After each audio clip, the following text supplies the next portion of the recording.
My wife and I moved into our new home, ready to start a peaceful life.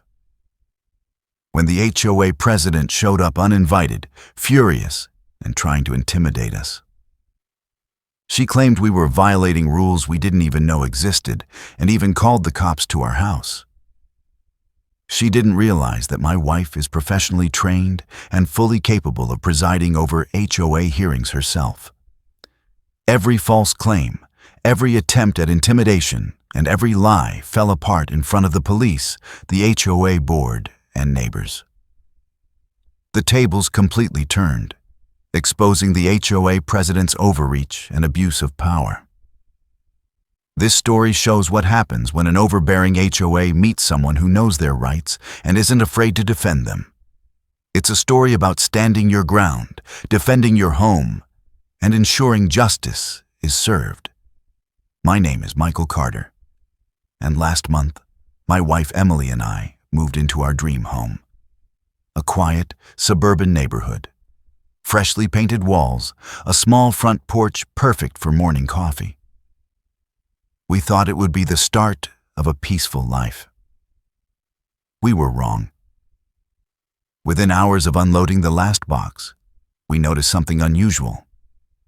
Across the street, a woman in her 50s with a sharp stare was peering out from behind her curtains. She looked like she was calculating, judging, memorizing everything we did. That woman was Linda Pearson, known locally as the HOA president, or as most neighbors quietly whispered, Karen Pearson. Before we could even step onto the porch, our doorbell rang. Emily answered, and I followed behind, expecting a neighborly greeting.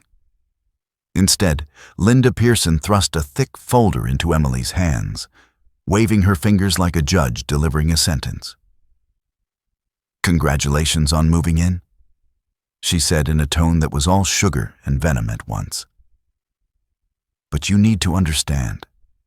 Every resident here is required to comply with HOA regulations immediately. Violations, fines, or even legal actions can be applied if you do not." Emily, calm as ever, looked at her and replied politely, "Thank you, but our property complies fully with all local laws and regulations.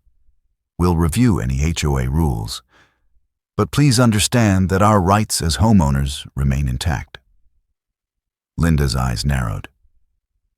"We'll see about that," she said, before storming off back to her car, leaving us puzzled and uneasy. I shrugged it off at first. New neighbors are always a bit eccentric, right? But the real problem started the next day. A police car pulled into our driveway. Flashing lights, uniformed officers, radios buzzing. I froze.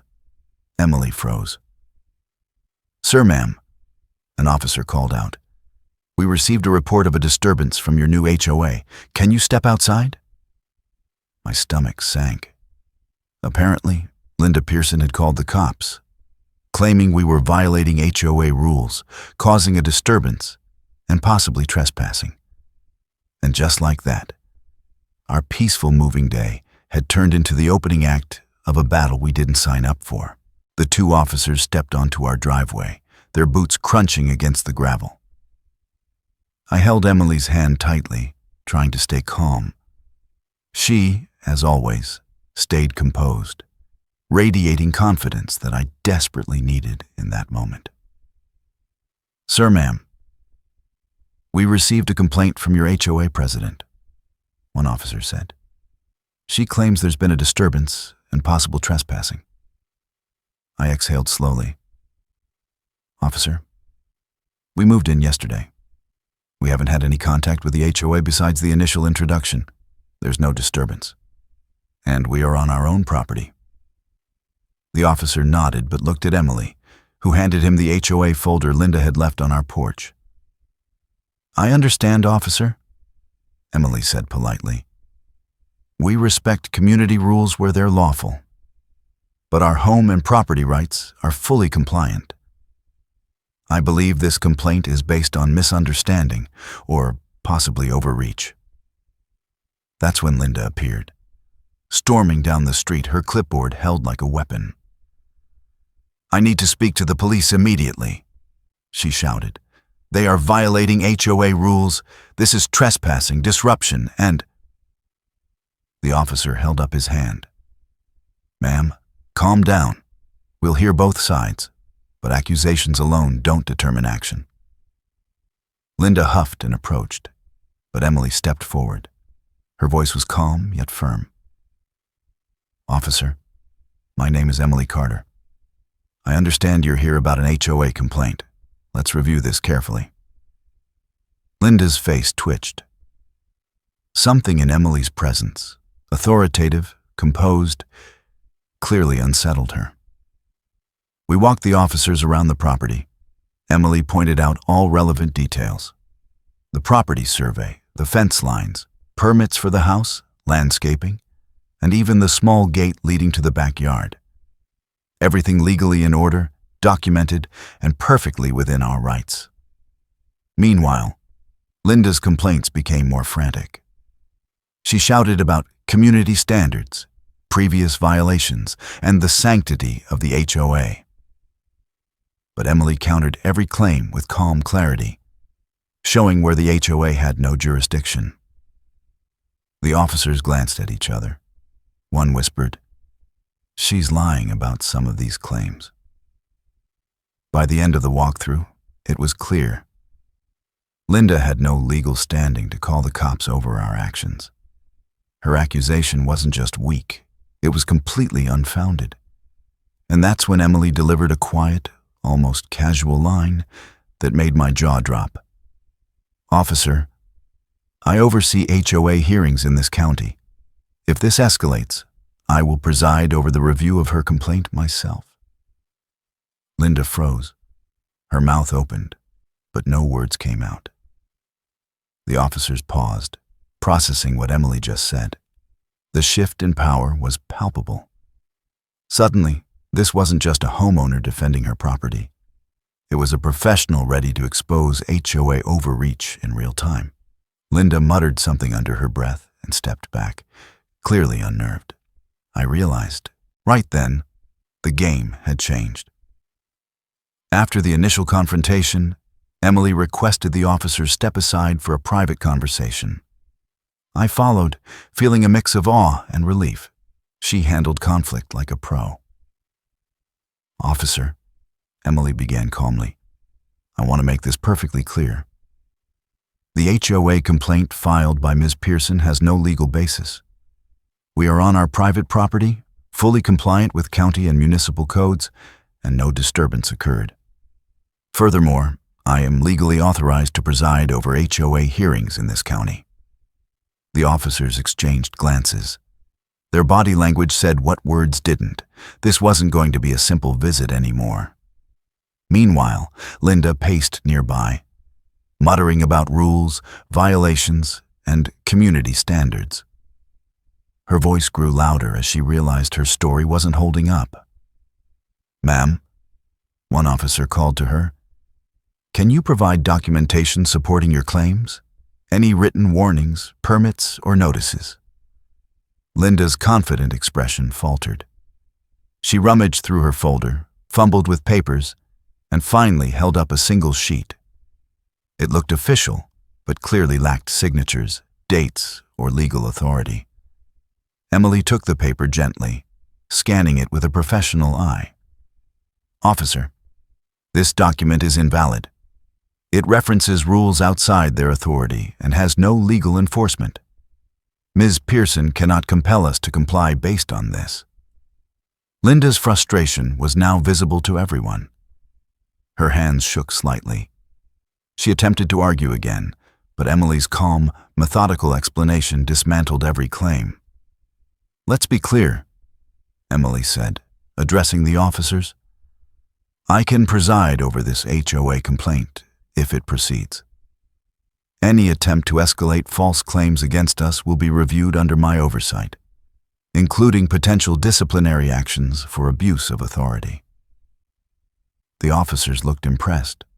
One whispered to the other, "She's serious, and she's prepared." At that moment, Linda's bluff had fully collapsed. She realized she had no authority over us, no legal footing, and, most importantly, she had underestimated Emily. Neighbors who had been peeking through blinds began to come out into the street. Some whispered quietly, others stared openly. Everyone could see the tension, the shifting power dynamic, and the clear unraveling of Linda's overreach. By the end of that confrontation, it was obvious. The HOA president had lost control. Her complaint was invalid, her threats were hollow, and her credibility in the neighborhood was in jeopardy.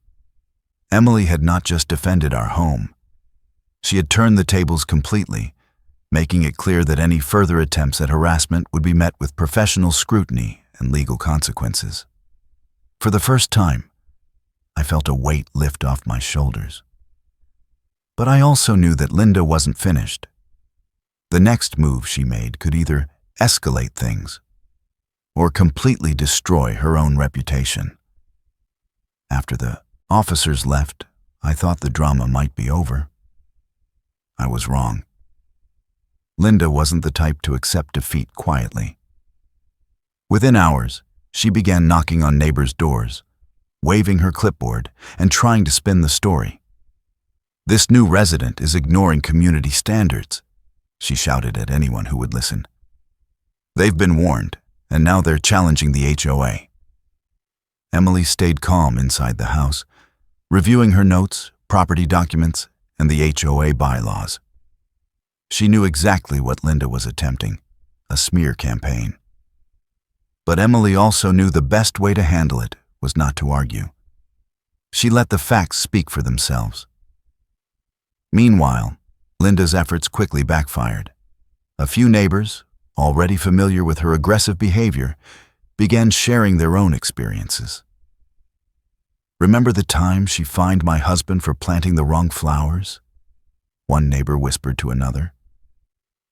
"She harassed my sister for putting up holiday lights," said another. Word spread quickly. Instead of rallying support, Linda's reputation as an overbearing, vindictive HOA president was becoming painfully obvious. Emily seized the opportunity. She drafted a formal response to the HOA complaint, outlining every legal and procedural misstep Linda had made. Her language was precise, professional, and unassailable. The complaint lacked proper documentation. The homeowner's rights were fully intact. Any further false claims could result in legal consequences by the next HOA meeting. The dynamics had completely shifted. Linda arrived, expecting to intimidate us, only to find the room divided and many neighbors quietly rooting for us. Emily presented the case professionally, calmly pointing out each invalid claim and referencing every applicable law. The HOA board members, some of whom had privately expressed doubt about Linda's tactics before, now had to confront her reckless behavior in front of the entire neighborhood. Linda tried to interrupt, argue, and even threaten procedural action, but her words fell flat. Emily's clear authority, combined with the documentation she presented, left no room for debate. By the end of the meeting, it was clear Linda's attempt to intimidate and manipulate had completely failed. And just like that, the power she thought she held over our home began to crumble. The following week, the HOA scheduled a formal review meeting. Linda arrived confident, holding her clipboard like a shield, expecting to assert control. But this time, Emily was prepared for everything. The room was packed. Neighbors who had quietly observed Linda's behavior before now came forward to share their experiences. Fines issued unfairly, threats made, and false accusations, all of it documented and presented calmly. Emily began her presentation, her voice steady and commanding. "I am here to review the complaint filed against my household. Upon examination, it is evident that the claims are unfounded, lack proper documentation, and violate homeowners' rights. She systematically dismantled every point Linda had raised. Proof that our property was fully compliant with all regulations, copies of prior notices, or the lack thereof. To show there were no warnings, legal references confirming that the HOA had no jurisdiction over our specific situation. Linda tried to interject, but Emily, with quiet authority, said, "Please allow me to finish. This is a formal review." The board, neighbors, and even Linda herself were forced to listen. Each misstep, each overreach, and each intimidation tactic was exposed. One board member finally spoke up. "Linda, it seems your complaint lacks any merit. These actions cannot continue." Linda stammered, trying to regain composure, but the room was no longer under her control. Emily continued calmly. "As the reviewing officer for this matter, I recommend immediate dismissal of the complaint and formal acknowledgement that the homeowners acted within their rights. Further harassment or false reporting may result in legal action." By the end of the meeting, the outcome was clear. The complaint was dismissed in our favor. Linda's credibility was irreparably damaged. The HOA board was reminded of proper procedure and the limits of their authority. Outside the meeting room, neighbors approached us, expressing relief and gratitude. Many admitted they had felt powerless under Linda's reign, but had been waiting for someone to stand up. I turned to Emily, still calm, still composed, and said, "You were incredible in there." She smiled lightly. "We just followed the facts." It was more than just a victory for us. It was a statement. Intimidation and abuse of power cannot override the rights of homeowners. Linda Pearson had lost, and the neighborhood finally saw her true colors. As we walked back to our home, the sun was setting. Peace had returned, not just for us, but for the entire block. And for the first time since moving in, I felt completely safe in our own home.